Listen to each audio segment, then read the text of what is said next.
반갑습니다. 저는 메가스터디에서 과학을 강의하는 박지향입니다. 요즘엔 내신도 수능도 어느 것 하나 소홀히 하지 않을 수 없는 아주 중요한 시대가 되었습니다. 특히나 생명과학원의 교과서까지도 바뀌는 바람에 많이 혼란스럽지 않을까 싶어서 제가 오늘 개정된 생명과학원의 내용은 어떻게 바뀌었는지, 그리고 내용 중에 어려운 부분은 무엇인지, 그리고 어떻게 학습하면 압도적인 1등급이 될 수 있는지 알려드리도록 할게요. 자, 먼저 첫 번째는요, 바뀐 부분에 대한 전체적인 간략한 표를 보여드리도록 하겠습니다. 과학의 탐구가 기존에서 빠졌고, 근육의 수축이 빠졌고, 유전에서 어려웠던 사람의 유전병이 빠졌고요. 마지막으로 환경 부분의 생물의 다양성 부분이 빠졌습니다. 이렇게 빠진 채로 그 안에 채워진 부분들이라고 얘기한다면 생명과학 2에서 옮겨온 부분들까지 간략하게 표로 제시되었는데요. 이렇게 간단하게 보여드리면 어떤 내용들이 중요했고 그리고 어떤 내용들이 들어왔는지 모든 걸 파악하기 힘들 것 같아서 제가 자세하게 알려드리도록 하겠습니다. 먼저 전체적으로 기존의 생명과학인데요. 기존의 생명과학 중에 1단원, 2단원, 3단원, 4단원, 5단원 중에 대부분의 1단원, 2단원, 3단원, 5단원은 대략적으로 대부분 들어왔다라고 생각을 하시면 돼요. 물론 과학의 탐구도 빠졌고 근육 그리고 생물의 다양성도 빠졌습니다만 그대로 비슷한 내용들이 유지되고 있는 셈이에요. 반면에 유전의 파트는요. 유전 중에 대략적으로 중요했던 단일인자, 다인자, 가계도 유전병이라고 얘기했던 이와 같이 좀 난이도가 있었던 부분들이 빠지면서 유전은 좀 가벼워졌는데 가벼워졌다고 마냥 쉬운 건 아니거든요. 어떻게 문제가 출제될 수 있는지 후반부에 알려드리도록 하겠습니다. 자, 그러면 이 빠진 부분의 나머지는 무엇으로 채워졌느냐? 바로 생명학 2에 있었던 생명 시스템의 구성 단계, 예를 들어서 동물의 구성 단계, 식물의 구성 단계라고 불려질 수 있는 부분과 그리고 생물의 진화와 다양성, 분류라고 해서 동물과 생물 그리고 전체적으로 식물에 해당되는 지구상에 존재하는 모든 생물을 천천히 분류해주는 이런 단원이 이렇게 들어오게 된 셈이에요. 그래서 알고 보면 이 개정의 생명과학원은 기존에 있던 생명과학원의 사실 대부분과 그리고 생명과학 2에 있었던 일부가 합쳐서 새로운 생명과학 1의 교과서가 만들어졌다라고 생각을 하시면 되고요. 그러면 이 부분 중에 겉으로 봤을 때는 유전도 줄어들었고 근육 파트도 없어졌고 하니 그렇게 어려워 보이지 않는데 이게 시험 문제로 나오게 되면 어떤 부분이 킬러 파트, 소위 말하는 좀 어려운 파트가 될까요? 이제부터 문제를 한번 살펴보도록 하겠습니다. 제가 짚어내는 핵심 포인트는 첫 번째 1단원에서의 생태계와 방역구법인데요. 1단원의 대부분의 주된 내용은 생물의 특성, 기관계의 통합작용, 물질 대사와 건강 그리고 맨 마지막에 1단원 마지막에 바로 생태계, 개체군과 군집, 에너지와 물질의 순환 부분입니다. 단수 남기지 않을까라고 생각한다면 큰일 나기 때문에 제가 여러분들한테 문제를 보여드리도록 할 건데요. 첫 번째는 방역구법 문제입니다. 눈에 보다시피 21학년도 수능 문제로 출제되어서 정답률이 56%. 방역구법이라고 하는 건 마치 그 안에서 여러 가지 밀도와 빈도와 피도라고 하는 계산해야 되는 여러 가지 과정을 좀 거쳐야 되는 복잡한 계산 문제고요. 근데 21학년도 수능에만 이랬느냐? 그건 아니에요. 23학년도 수능 문제에서도 또 정답률이 55%. 수능 시험을 선생님이 가져온 이유는요. 수능이라는 시험은 정말 많은 아이들이 고강도로 연습해서 치르는 시험이기 때문에 그만큼 준비를 많이 한 시험임에도 불구하고 정답률이 55%라고 하는 겁니다. 그렇기 때문에 내용이 얼마나 중요한 부분들이 많을지 이게 바로 방역구법이라고 하는 거죠. 그리고 또 이 방역구법 계산 문제만 어려우냐? 그것도 아니에요. 개념형의 문제들도 있는데요. 눈에 보이는 이 문제는 정답률이 63%, 개념을 있는 그대로 묻고 있는 문제입니다. 총생산량, 순생산량. 이런 개념을 그대로 묻고 있는 문제임에도 불구하고 정답률이 63%이고요. 뒤쪽으로 이어지는 질소의 순환, 그 다음에 탄소의 순환이라고 하는 부분 역시나 개정된 생명과학원 안에서도 아주 중요한 물질의 순환이라고 하는 부분 안에 들어와 있어요. 이렇게 이 개념형에 해당되는 부분은요, 옛날에는 단순 암기였지만 지금은 암기와 함께 전체에 해당되는 맥락을 파악할 수 있어야지만이 한 문제를 제대로 풀어낼 수 있을 정도로 난이도가 점점 높아지고 있습니다. 이 높아진 결과 바로 이 문제가 최근에 26학년도 수능 문제 12번의 문제였고요. 정답률은 54%였습니다. 자, 이렇듯 여러분들이 좀 다르게 보이지 않나요? 1단원의 내용이 보통 1단원은 가볍고 편한 내용들이 많은데 1단원의 맨 마지막에 들어가는 생태계 파트에 개체군 군집 그리고 물질과 에너지 순환이라고 얘기하는 이 생태계 전반에 걸친 이 내용이 어쩌면 여러분들의 시험에서 가장 중요한 파트가 되지 않을까라고 생각합니다. 그래서 여러분들이 이 부분은 단순하게 개념만 공부하지 마시고 그 다음에 방영구법이라던가 아니면 좀 자료가 복잡한 문제까지 풀어보고 시험에 들어가는 걸 추천합니다. 자, 그 뒤로 이제 핵심 포인트 두 번째는요, 2단원인데요. 2단원은 많이들 알고 있을 수도 있어요. 지금도 이미 너무 중요하고 그리고 어렵다라고 소문이 났던 막전이 계산, 소위 말하는 흥분의 전도, 그다음에 자극의 전달, 이런 파트를 막전이 계산이라고 얘기를 하는데요. 이 막전이 계산과 신경계 호르몬 방어가 들어있는 것이 2단원입니다. 일단 막전이와 관련된 문제를 먼저 보러 갈까요? 바로 이게 26학년도 6월 평가원의 13번 문제였습니다. 정답률은 24%고요. 그럼 대부분이 틀렸다는 거죠. 근데 심지어 맞춘 학생들도 그 편안하게 맞췄다기보다는 이걸로 내가 어떻게 풀었지? 또는 풀고 난 다음에도 정신없이 이 과정이 생각나지 않을 정도로 어려워했던 문제였답니다. 그러면 도대체 이런 문제를 왜 어려워할까요? 비슷한 유형이 계속 이어지거든요. 6월 평가원의 문제, 7월 교육청의 문제, 그래도 정답률이 34. 그리고 9월 평가원의 문제, 마지막으로 수능 문제까지 모두 다 하나같이 정답률이 50 이하라고 생각을 하시면 돼요. 흥분의 전도 문제는요, 일단 흥분의 전도 또는 흥분의 자극과 전달이라고 하는 이 부분이 뭐 이렇게 어려운 문제만 나오는 건 아니고요. 개념형의 문제들도 충분히 출제됩니다만 이제 여러분들의 시험에서도 변별이라고 하는 것이 주어지려면 개념형에 해당되는 문제는 많은 학생들이 맞출 거니까 학교 선생님의 입장에서도 이 시험에 조금 더 변별력 있는 시험 문제를 넣어야 되겠다라고 얘기를 한다면 수능 기출 문제에서 어려웠던 문제를 찾게 되겠죠.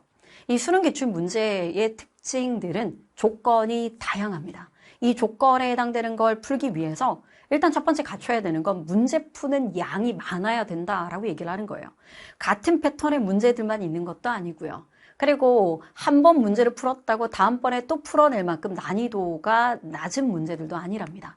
그렇기 때문에 막전이에 해당되는 계산 문제는 소위 말해서 이걸 어떻게 풀어내야 되는지 문제풀이 연습을 통해서 문제 푸는 전체적인 흐름을 알아야 될 것이고 또 두 번째는 한두 문제만 풀어서 해결되지는 않아요. 그래서 흥분의 전도와 전달이라고 얘기하는 막전이 계산은 시험 치기 직전에 정말 많은 양의 문제를 풀고 그리고 어려운 문제까지 내가 덤벼보겠다라고 하는 이와 같은 준비 자세가 있어야지만이 압도적인 1등급을 받을 수 있는 이런 단원이라고 생각을 하시면 돼요. 그래서 난이도가 높다라고 얘기한다면 선생님이 어느 정도 수준이어야 될까요? 라고 한다면 앞서 보여드렸던 것처럼 지난 기출문제 안에 들어있던 이 문제들까지라고 생각을 하시면 됩니다.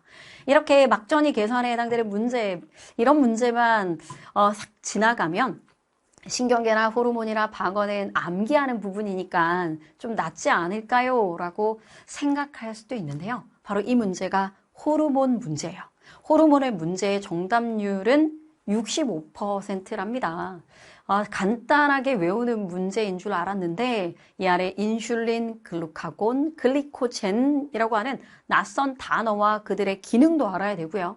그리고 지금 눈앞에 보여지는 이 그래프도 해석해야 될 뿐만 아니라 이 그래프를 통해서 머릿속에 새로운 그래프도 하나 그려내야 됩니다. 그래서 선생님은요, 단순한 개념 수업인데 개념 완성 수업임에도 불구하고 단순하게 개념을 정리하는 수준에서 그치는 것이 아니라 이런 문제처럼 그래프를 같이 분석하는 것까지를 끝내야 개념이 끝났다라고 얘기를 할 거예요. 왜냐하면 단순하게 호르몬에 해당되는 이름을 알고 호르몬의 기능 정도만 알고 난 다음에 시험장에 들어가면 이와 같은 자료 해석의 문제를 덤빌 수가 없거든요. 그리고 이런 자료 해석의 문제, 그래프 문제는 혼자 해결되지 않아요. 그래서 반드시 배워야 됩니다. 언제, 어디서 배워야 되느냐? 개념 완성부터 배워야 됩니다. 그래서 선생님의 개념 완성 안에서는 기본적으로 호르몬에 대한 전체적인 정리도 하겠지만 반드시 자료를 어떻게 해석해야 되는지 해석하는 방식까지 배우는 것으로 그렇게 강의를 이끌어 간다라고 생각을 하시면 돼요. 그래서 개념을 공부할 때 야무지게 자료 해석까지 개념을 공부하는 거 여러분들이 포인트로 잡아주시면 좋을 것 같습니다. 자, 이렇게 9월 평가원에 나왔던 문제가 수능 문제로 나왔는데 정답률이 크게 달라 보이지는 않죠. 밑에 있던 그 보기의 문들도 좀 비슷하거든요. 인슐린 농도, 그 다음에 혈중, 포도당의 농도, 그리고 수능 문제로 넘어가도 인슐린의 농도, 글루카곤의 농도 이렇게 묻고 있습니다. 이 말은 정말 야무지게 공부를 해야지 완성을 하는데 대충 이럴 것 같은데 라고 해서 소위 말해서 암기하거나 개념형에 해당되는 부분은 내가 알고 있는 것 같아 라고 넘긴 학생들이 대부분 많다는 거죠. 자, 이제 방어 파트는요. 26학년도 문제였는데요. 26학년도 수능 문제 안에 정답률이 58%였던 이 문제가 혈액형 문제입니다. 혈액형을 계산하는 문제였고 그 다음에 16번의 문제가 바로 방어라고 하는 이 방어 작용 안에 들어있던 보조 T림프구, 미림프구라고 얘기한 이들의 또 자료 해석형 문제라고 생각을 하시면 돼요.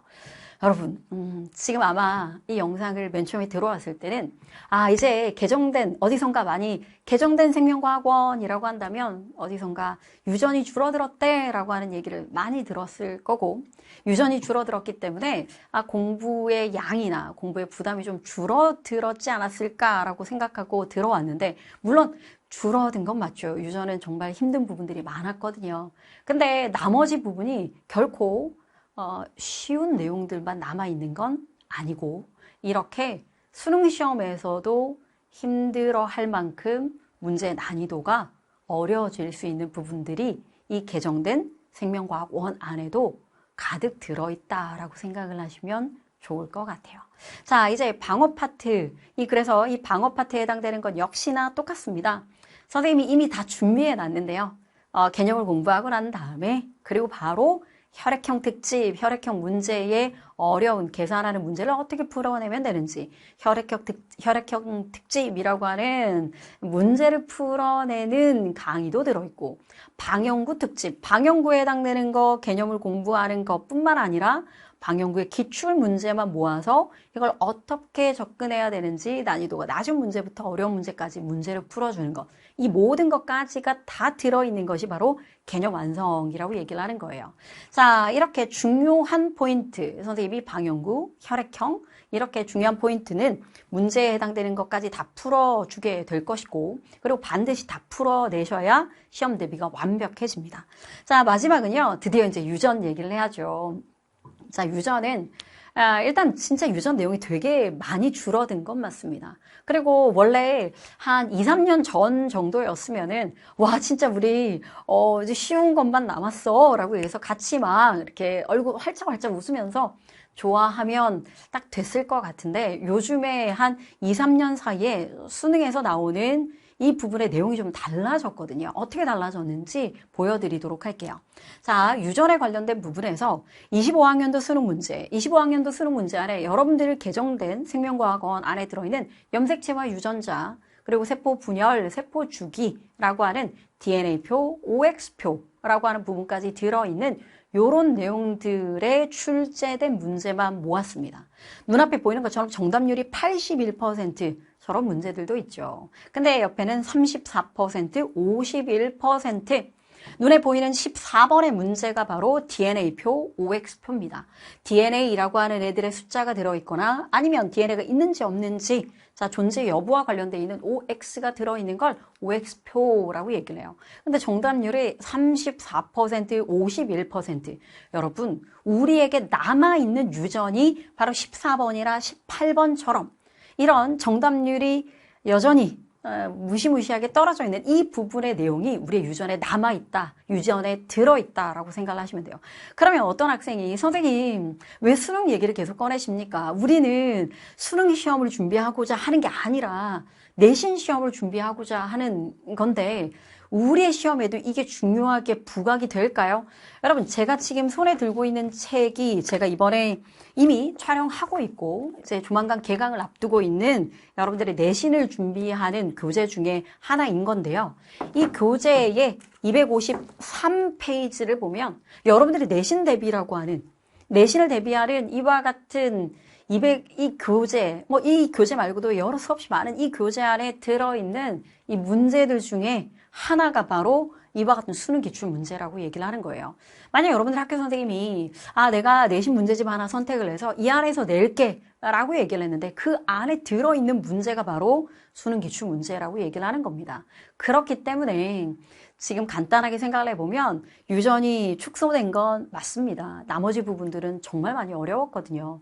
근데 남아있는 부분에서 충분히 변별력을 좌우할 만한 문제들이 가득 들어있다라고 하는 거고요. 그 부분이 바로 DNA표, OX표라고 얘기를 하는 거예요. 자, 이번에 있었던 26학년도 문제, 지금 선생님 25학년도 문제였던 거고요. 자, 26학년도 수능 문제에서도 마찬가지입니다. 세 문제가 출제됐는데요. 그 안에 들어있던 문제 중에 5번처럼 정답률이 78%인 문제들도 있지만, 자, 눈앞에 보이는 38%, 45% 모두가 하나같이 DNA와 OX가 함께 존재하는 표에 관련된 문제라고 생각을 하시면 되는 겁니다. 그래서 유전이 줄어든 건 맞지만 분명히 이 문제들 수준으로 나오게 된다면 유전도 변별력 있는 문제들이 워낙 많아서 여러분들이 준비를 할 때 방금 흥분의 전도, 막전이 문제처럼 DNA표, OX표도 기출문제 중에서도 난이도가 좀 높았던 문제까지를 도전하고 연습하고 풀이하는 이와 같은 연습을 많이 해놓고 들어가야 여러분들이 원하는 결과를 얻을 수 있을 거라고 생각을 합니다. 이렇게 얘기를 하고 보니 생명과학 얘기가 다 끝난 것 같은데 아직은 아니에요. 뭐가 남았느냐면요. 자, 이제 마지막 남아있는 이 부분은 바로 전체 중에 심 선생님이 1단원 그리고 2단원, 3단원의 절반까지를 얘기를 했고 마지막으로 3단원에 있었던 자 생물의 진화라고 얘기하는 분류 이 부분에 대한 얘기를 좀 하도록 해야 될 것 같습니다. 이 부분에 대한 내용은요. 원래 딱 이런 내용이라고 생각하시면 돼요. 우리 동물들은 어떤 동물이 있는가? 편형동물, 납작하고 좌우대칭이고 그 다음에 연체동물, 환영동물, 그 다음에 이것뿐만 아니라 식물 중에서는 관다발 식물도 있고 그 다음에 또 이렇게 이끼류도 있고 뿐만 아니라 거시식물, 속시식물 자 이런 내용들이 가득 담겨져 있는 부분이 바로 생물의 분류라고 생각을 하시면 돼요. 뭐 이렇게 한눈에만 봐도 외울 거 진짜 많다 그죠? 외울 게 진짜 많아요. 글로만 그냥 공부하면 이게 머릿속에 이렇게 막 담겨져라 해도 막 너무 뭔가 내용이 많죠. 그래서 선생님은 이 부분을 공부 예전부터 시킬 때 예전에는 진짜 좀 더 독하게 시켰는데 백지에다가 빈칸 넣기도 시키고 백지에다가 써내려가는 연습도 시키고 시험 직전에는 그런 공부도 시켰죠. 근데 제일 중요한 건 머릿속에 이 모든 내용을 나달처럼 흩어지게끔 공부하면 시험장에서 하나도 생각이 나지 않아요. 그러면 이걸 정확하게 구조화 시켜야 되는 겁니다. 선생님 도대체 구조화가 뭐예요? 라고 묻는다면 제가 수업 시간에 이렇게 할 거라는 거예요. 선생님 수업 시간에 전체적으로 누구를 기준으로 얘는 이러고 누구를 기준으로 이거고 자 얘다 그 다음에 얘는 이렇다 라고 얘기를 해서 선생님이 수업 시간 안에서 정확하게 보여지는 판서 안에 무엇이 중요하고 무엇이 중요하지 않은지 가장 중요한 뼈대 핵심을 딱 정리해 놓고 그들을 서로 비교해 놓으면서 수업을 듣기만 했는데도 불구하고 명확하게 전체 지도가 그려지는 그렇게 공부를 해야 나머지 큰 뼈대가 형성되고 나머지 하나하나씩 채워지면서 저렇게 많은 방대했던 내용들도 머릿속에 가득 담겨지는 그런 순간들을 맞이하게 될 수 있다고 생각을 합니다. 자, 그래서 선생님이 지금 이 개정과 함께 어떻게 하면 이제 여러분들이 이 개정된 생명과학원을 잘 준비하고 혼란스럽지 않게 이제 여러분들이 학습하는 방향을 결정할 수 있는지 고민을 많이 하고 가져온 설명회였고요. 이제 당연히 역시나 저 역시 강의를 통해서 이 수없이 많은 개념의 내용도 그렇고 그다음에 또 포인트마다 짚어내야 됐던 어려운 문제들도 같이 풀어내 가면서 옆에서 착 붙어서 여러분들의 시험에 압도적인 1등급을 받을 수 있을 때까지 제가 열심히 달리도록 하겠습니다. 저는 메가스터디에서 생명과학 그리고 과학을 강의하는 박지향이었습니다.